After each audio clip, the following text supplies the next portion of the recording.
Hello, my name is Robert Walker, and I will be providing my practice individual oral commentary on a passage from the novel *The Bluest Eye* by Toni Morrison. Now, to give a little bit of insight to where this novel takes place, we need to look back into a very war-suppressed country, a very white supremacist-like society, a very powerful and imperialistic-like society. And I'm talking, of course, of the United States during the 1940s, where they were just now engaging themselves in the Second World War, and they were very crucial upon many of the outsider cultures, such as the African American culture. Um, and we know that during this time they were very critical upon this culture in specifically, in that they were given many limitations and very little opportunity to speak out. Now, continuing on, I will speak a little bit of the context of what's happening before the passage that I chose. And right away we can already see that this passage is on the 19th page, so we know it's right in the beginning of the story.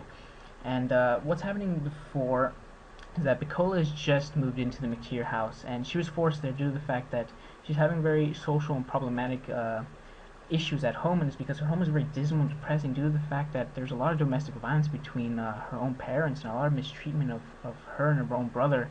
And really what's happening in this passage that I'm going to explain is that she's just acquainting herself with the McTeer girls, and she's just getting to know them. And I believe this passage is very important because it speaks through a lot of characterization, and this characterization is very key because it really differentiates between a very simple and yet another very important character that happens to be very complex. And I believe through this characterization, a very key important theme is being indirectly portrayed here, and that is the theme of whiteness and as the standard beauty. And I believe this passage is doing characterization to really give perspective to what these two main characters think of that theme. And I think to aid this passage in expressing that theme indirectly and using characterization, as also style, diction, as well as some uses of symbolism. Now, to begin, on the third line here, we see that she was a long time with the milk, and gazed fondly at the silhouette of Shirley Temple's dimpled face. Right away, we can already begin to see a little bit of characterization towards Piccola, as we see an obvious symbol towards Shirley Temple, and how we know that Piccola aspires to be white. She aspires to be pure and gain those blue eyes. And we know that Shirley Temple herself is very iconic during this time, and a very famous little girl actress who herself is blonde and white and blue-eyed. And again, we see another very key symbol, and that would be milk, as we know that milk is purely white. So I believe milk really emphasizes, and Shirley Temple as well, really emphasizes the aspiration that Piccola desires. Moving on, we then move into a more complex character, and we move into Claudia, and how right away here, right below the last few lines, we see that I couldn't join them in their adoration because I hated Shirley. Now, right away, we already see that this sentence couldn't have been more obvious towards what Claudia evokes towards Shirley Temple, and how she hates her, how she hates the white society. And really, there's a few other couple examples that Shirley Temple happens to pop up in. And if we go down here, we see that what I felt that time was unsullied hatred, but before that I had felt a stranger, more frightening thing than hatred for all the Shirley Temples of the world. So really, Claudia really doesn't hate Shirley herself. She hates all the Shirley Temples of the world, and this is a much more stronger message.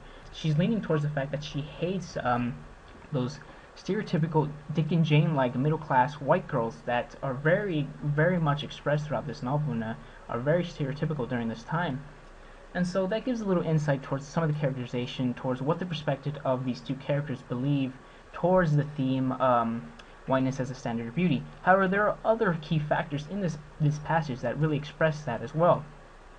Moving on, we see another reason why Claudia hates Shirley, and it's because she danced with Bojangles, who was my friend and my uncle, my daddy.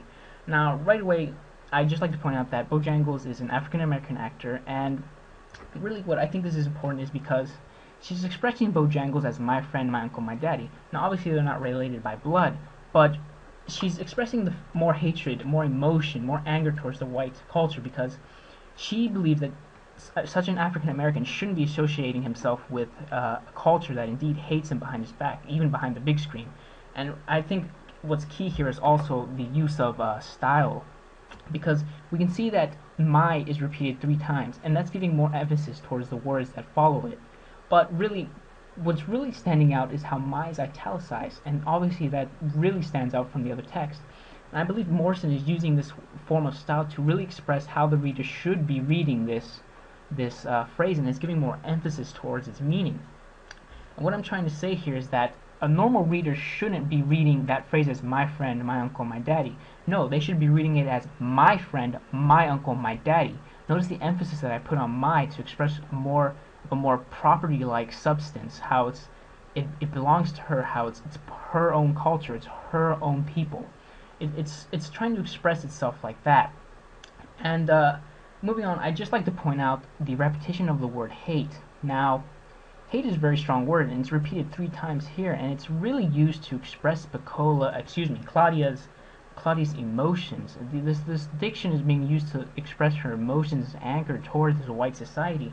And really, hate is a strong word. It's a strong word for such a little girl to be using. It's a bit disturbing, and really what we can see here is that we shouldn't expect an author to really we should expect an author to diverse their language a little bit more, but no, she repeats hatred. She puts more emphasis toward it, and I believe that's giving away towards what later on in the novel is going to be expressed, more disturbing image. In conclusion, I really like to express that this passage is using a lot of characterization to really express, as I said, the perspective of these 2 main characters, Pecola and Claudia, and what they think of the theme of whiteness as the standard beauty, what their aspirations are, what their differences are, and how they have no similarities whatsoever. So I really believe that this passage is really being used to compare these two individuals, and how, for example, Pecola she's more of a little girl. She's very simple, and she only in structural wise, she only needs this one little form of one little paragraph, this one little couple 3 sentences to express what she wants already, how simple she is. However, we look on to Claudia, and she's such a much more complex character who needs all this space in order to be characterized. And I think that's key in expressing how they feel, and how they differ in maybe not physically, but in a mental sense.